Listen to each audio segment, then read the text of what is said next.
Hello everyone, konnichiwa! So for today's video, we're going to discuss the introduction to Japanese literature and the tale of Genji. It started from classical masterpieces to contemporary works. But before that, we're going to discuss first the objectives. So the first objective, at the end of the lesson, the students will be able to identify key historical periods and social contexts that shape Japanese literature. Second, students will understand the major literary movements and genres with Japanese literature. Then lastly, students will understand recurring themes and motifs in Japanese literature, exploring how they manifest across different periods and genres. This includes understanding the major themes in the tale of Genji. But before that, we're going to have an activity first. So are you ready, everyone? So the name of our activity is Guess the Picture. So here is the instructions. Listen carefully, everyone. So I would like to pick someone to answer or to guess the picture. Then you're going to state your answer, and you're going to tell your thoughts or ideas of what is the pictures or the picture is all about. So without further ado, let's start. So this is the first picture. Yes, correct. So in Japanese translation, this is what we call kimono. So in English, it's translated into thing to wear. So it is a traditional Japanese garment and a national dress of Japan. So kimono depicts a long, flowing robe that is a staple of traditional Japanese culture. And kimono has different styles where you could wear it in different occasions. So next picture, I'm going to show it to you. Here are different styles of kimono that you can wear. There is iromuchi kumon, mafuko, irotomin sade, koromoton sade, humihinto, shinmatsuko, and etc. So those are the different styles of kimono that you could use in different occasions. Next picture. Yeah, so this is what we call yukata. It translates in Japanese as bathing cloth or bathrobe. So it is a light cotton Japanese kimono worn during the summer or after a bath. So, ayukata is a casual summer kimono traditionally worn in Japan. So next picture, yes, this is the Mount Fuji. So it is an active volcano about 100 kilometers southwest of Tokyo. Yes, it is an active volcano. It's commonly called Fujisan.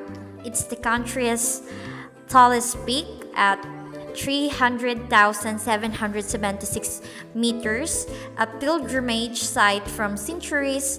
It's considered one of the Japanese three sacred mountains, and summit hikes remain a popularity activity in the Mount Fuji. So it is considered a sacred mountain and a gateway to the heavens. So climbing the Mount Fuji is an act of devotion and to seek enlightenment in the Japan culture.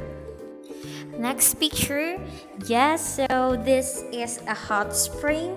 Many in the Philippines with what is hot spring is, but in Japan it is normally there are a lot of hot spring that you could see it. So hot spring translated in Japan as, or what they called it, onsen. So hot springs are a popular cultural and recreational activity in Japan. Many onsen establishments offer various bathing experiences, including outdoor baths, overlooking nature, or traditional indoor baths. And also they have this like they believe that when you go in a certain onsen or a hot spring, they could like give you fertility, good health, good fortune, and etc. Okay, for the last picture, yes, so this is chopsticks. So we Filipino already knew what is chopsticks is. It is because we are really fond of different cultures, like in mostly Korea, Chinese, Japanese, or other countries. So chopsticks in Japan, it called hashi. So it is a traditional made of wood or bamboo. And also, there is a certain actions that considered taboo when you're going to do this in using chopsticks, such as sticking chopsticks upright in a bowl of rice or passing food directly from one set or chopsticks to another. Why? It is because, like, if there is a funeral, you can only do this like sticking up the chopsticks. It is because if you're going to do this when you are dining or eating with your family or friends, just like that, they believe that it'll give you a bad luck. And also, it is a popular gift for weddings and other celebrations. It is because it symbolizes as a wish for long-lasting joy. That's it, everyone. Thank you so much for your cooperation. Now let's proceed to the introduction. Japan is an island nation in East Asia known for its unique blend of ancient traditions and modern advancements. So it is a country with a rich history, diverse culture, and a stunning natural landscapes. Japan is an archipelago. When we say archipelago, it is consisting of thousands of islands. It consists of thousands of islands, just like here in the Philippines.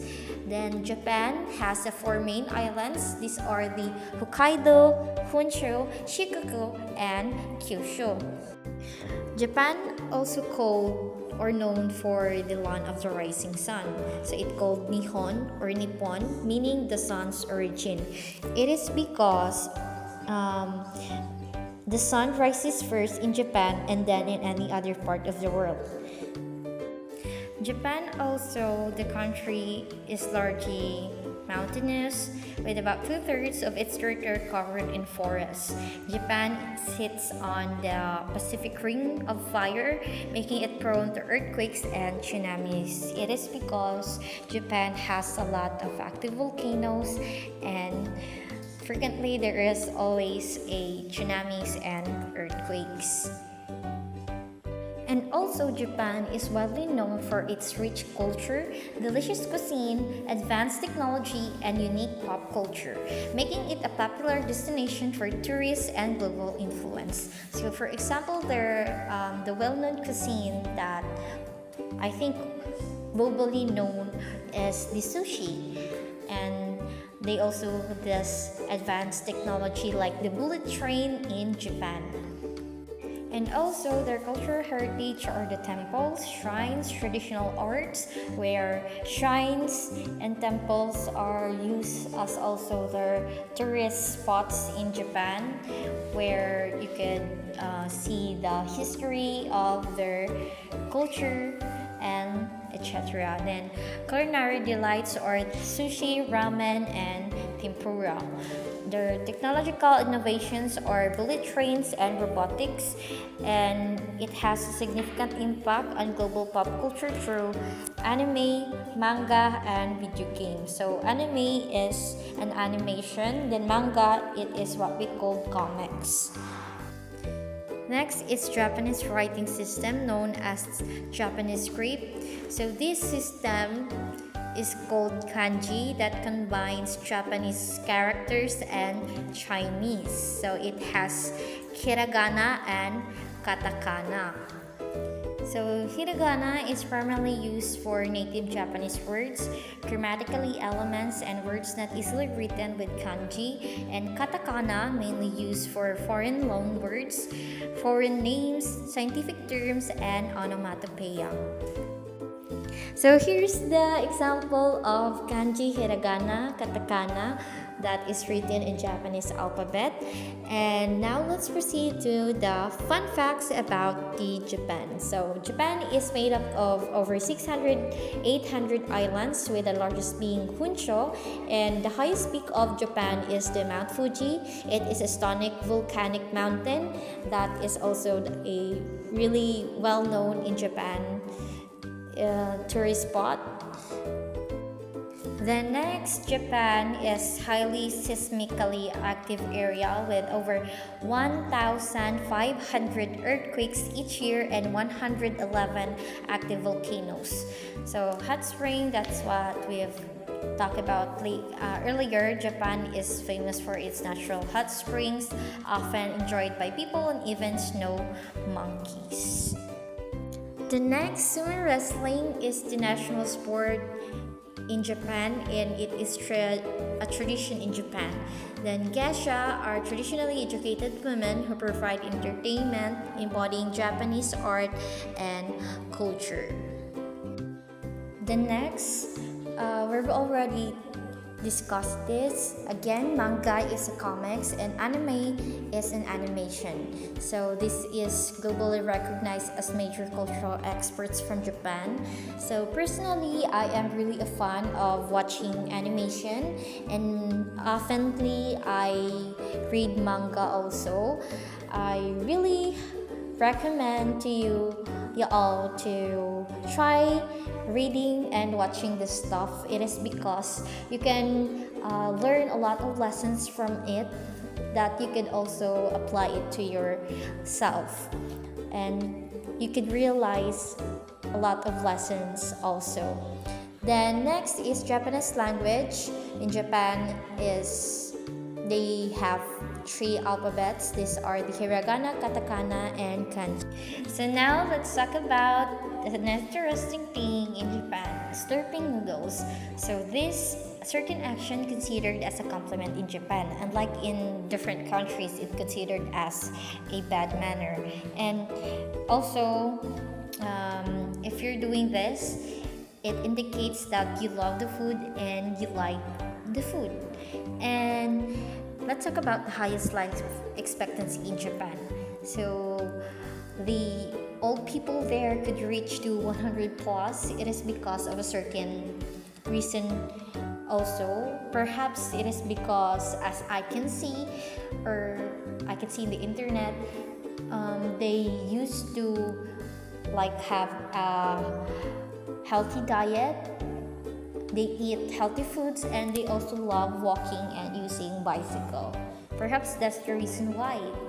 Then next, now Japan is home to the oldest company in the world, which has been operated for over 1,400 years, and the capital of Japan is the Tokyo. It is the largest city in the world by population.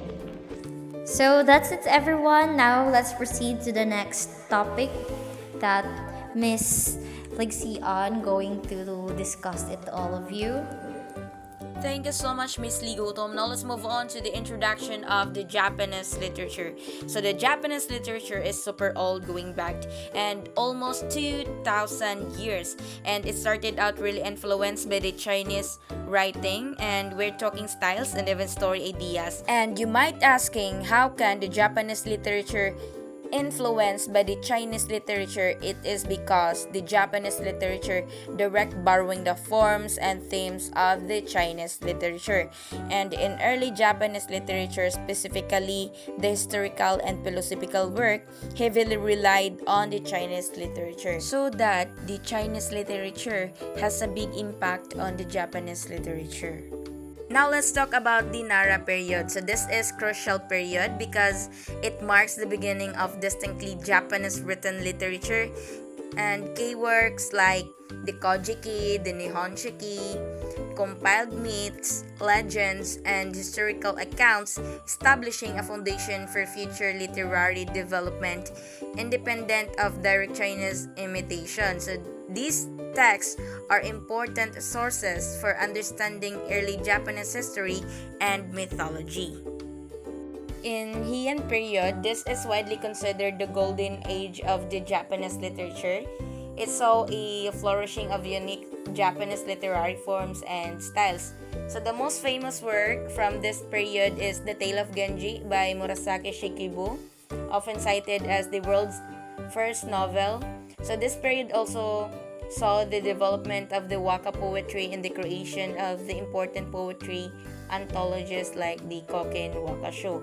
So the Heian period established many of the tropes and themes that would continue to influence Japanese literature for centuries to come. So in medieval period, this period saw the influence of the Zen Buddhism on literature.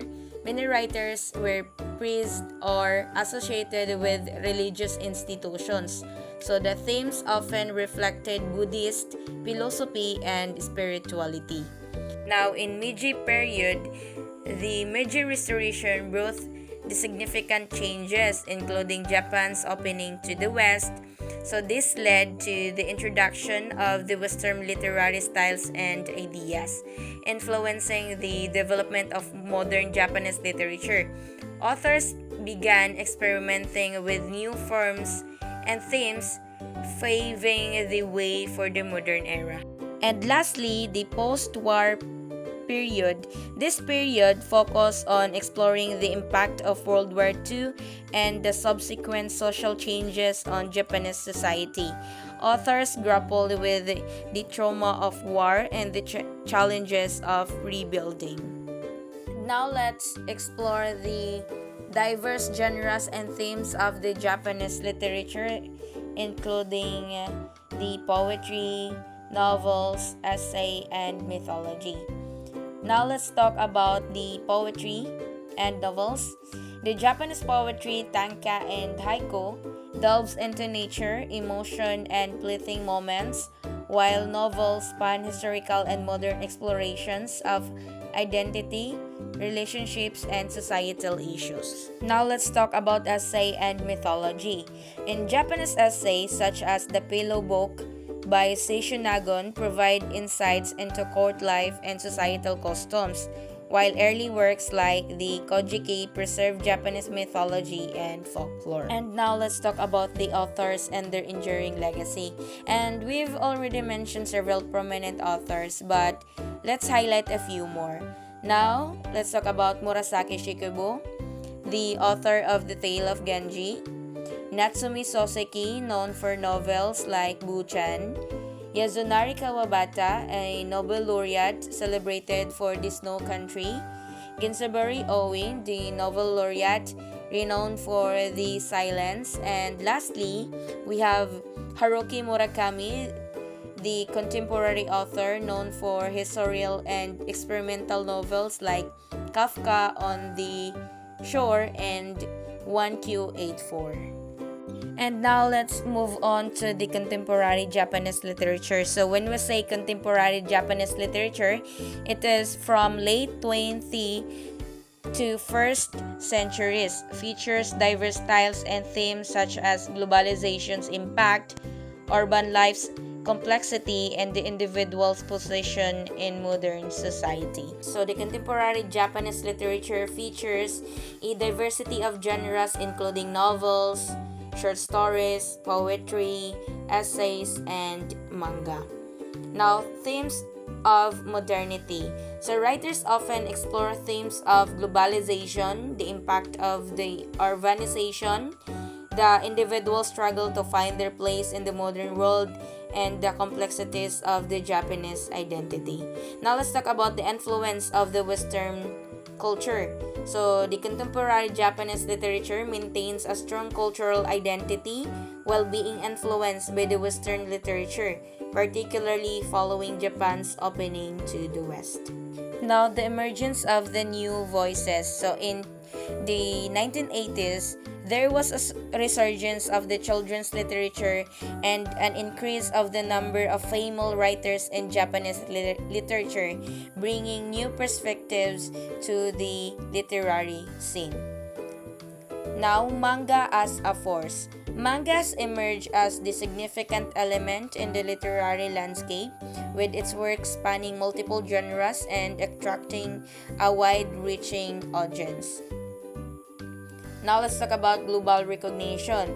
Japanese literature has gained international acclaim, exemplified by authors Yasunari Kawabata and Kenzaburo Oe winning the Nobel Prize in Literature. Now, exploration of the urban life. The contemporary Japanese writers frequently explore the complexities of the urban life in Japan, such as the challenges individuals face in navigating urban culture and the impact of the technology. These are the examples of the contemporary Japanese literary works. We have Kafka, On the Shore and IQ 84 by Haruki Murakami, Snow Country and The Master of Ozo by Yasunari Kawabata. I've already mentioned Kenzaburo Oe, another Nobel Prize laureate known for his critical and philosophical works. And next we have manga. Various manga series include Naruto, One Piece, and Attack on Titan. Now let's differentiate the classical period and the contemporary period. So the classical period started from pre-Heian to 1868, while the contemporary from 1868 to present. Language. The classical used archaic Japanese, while the contemporary used the modern Japanese. Themes. Classical, court life, mythology, nature, while the contemporary, diverse, reflecting modern society. Now, the forms.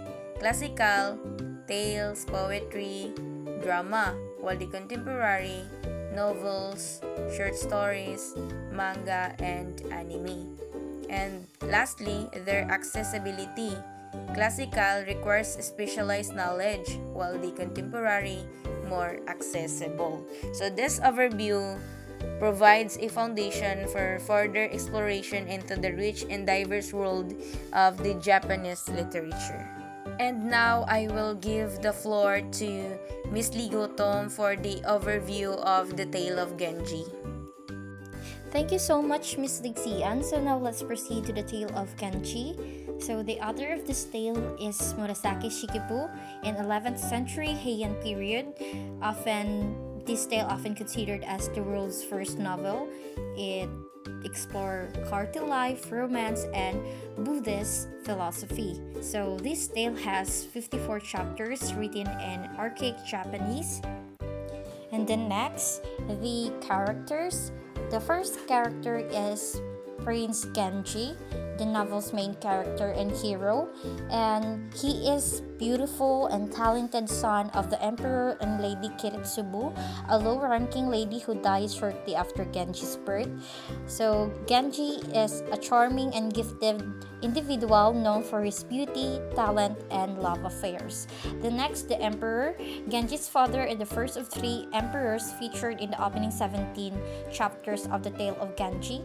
Next is Kiritsubu, Genji's mother and the emperor's lover, Lady Kokeidin, the mother of the heir apparent, and the daughter of Yu Daijin, the minister of the right. So those are the main characters that present in the Tale of Genji.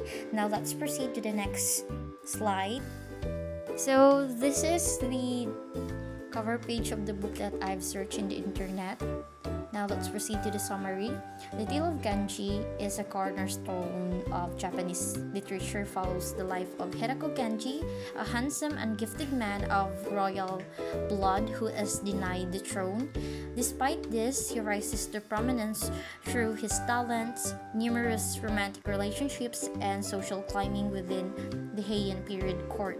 So the story explores themes of love, politics, and aristocratic life in Japan. So now, let's proceed to the summary. So Genji is the son of the Emperor and Kiritsubu, the Emperor's beloved mistress. Kiritsubu lacks powerful connections and is often the subject of jealous attacks by others at court, some led by another of the Emperor's mistresses, Lady Kokeidin. Genji's mother and grandmother die when he is a child, and the bereaved emperor brings his son into the palace to oversee his education. His glittering future is foretold both by his personal gifts and by a Korean ambassador, who reads his future and promises that as long as he does not seek political power, his life is likely to be one of distinction. When Genji reaches the age of maturity, his father associates his son with the clan of Gen and marries him to the Lady Aoi, a woman from a powerful family. The emperor selects his and Lady Kokaiden's first son as his heir apparent.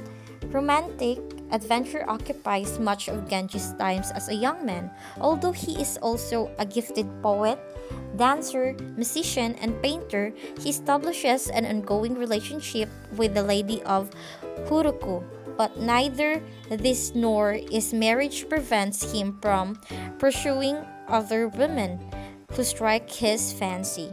The list of women he pursues is long. The Princess Wisteria, Cicada, Yugao, Violet, Princess Hitachi, the older woman at court, Naishi no Kami, and the Lady of Akashi, and his success with them is varied.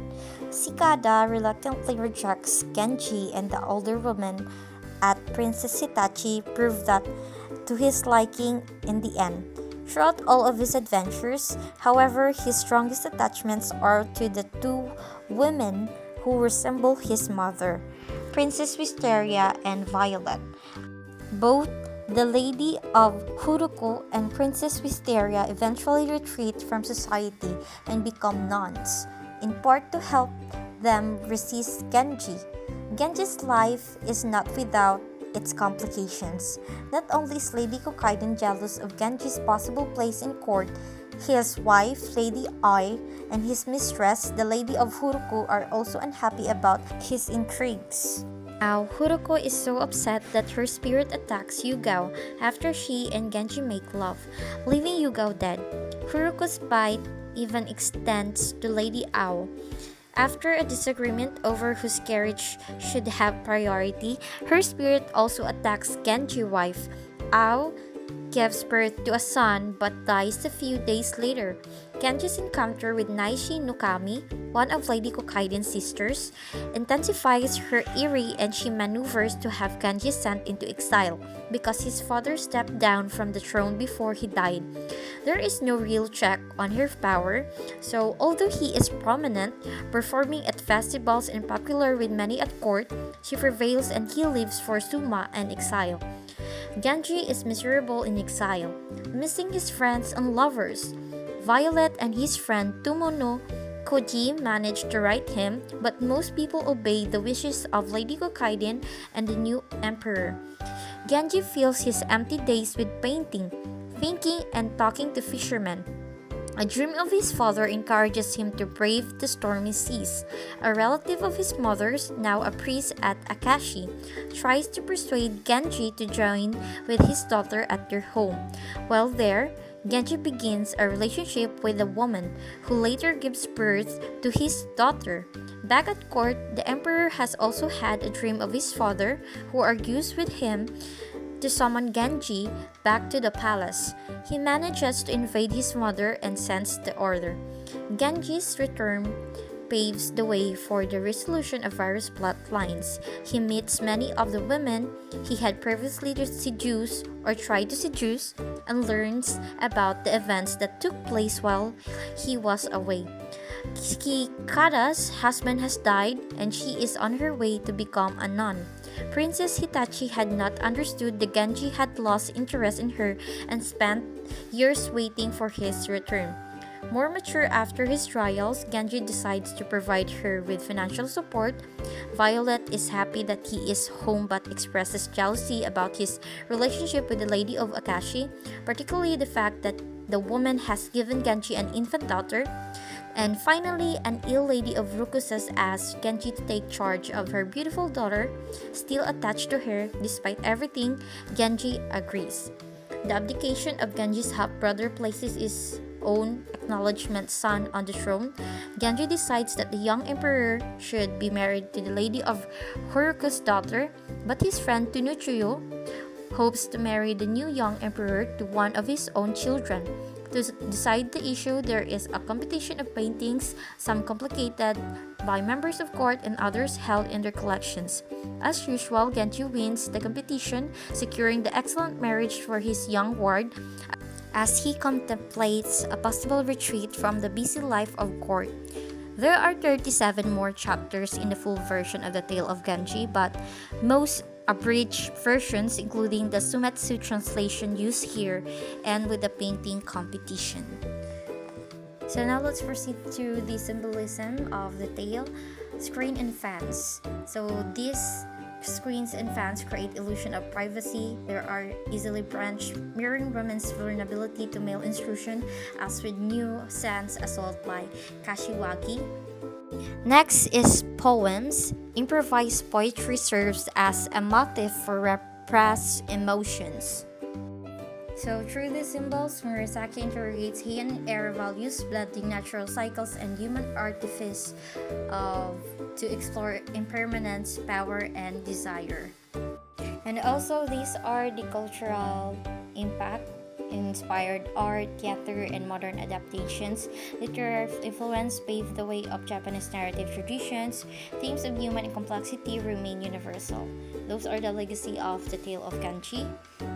So these are the themes of the Tale of Genji: the search for the ideal woman, art as expression and status, social hierarchy and power, impermanence, Mono no aware, gender and agency, destructive emotions, nature, and symbolism.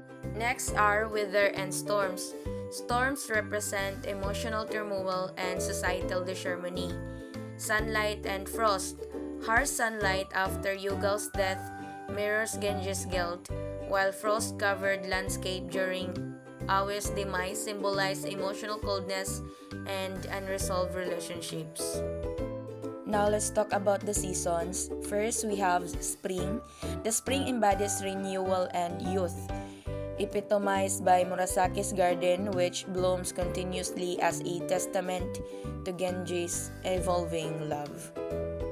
Next is autumn. So autumn marks endings and sorrow. The falling leaves parallel Genji's severed affairs with Rokujo and Fujitsubo, while Murasaki's death coincides with autumn's first chill. And lastly, winter. So winter, snow and ice signify isolation, as seen in Lady Akashi remote home and unresolved tensions between characters like Agimaki and Koziri.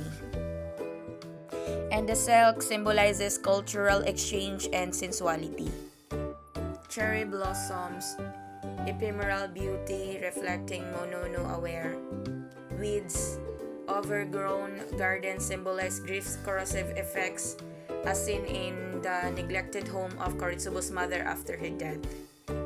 So everyone, if you want to read the book, we've attached here a link for the book and also a link for the animation of the Tale of Genji. So that's it. In conclusion, the Japanese literature reveals rich and evolving tradition showcasing diverse styles and themes from classical works like The Tale of Genji to contemporary narratives. This exploration offers insight into Japanese culture and the universal human experiences, highlighting the enduring power of storytelling across time and cultures. That's all, everyone. Thank you so much. I hope you learned something today. And that's all. Arigatou Arigatou gozaimasu. gozaimasu.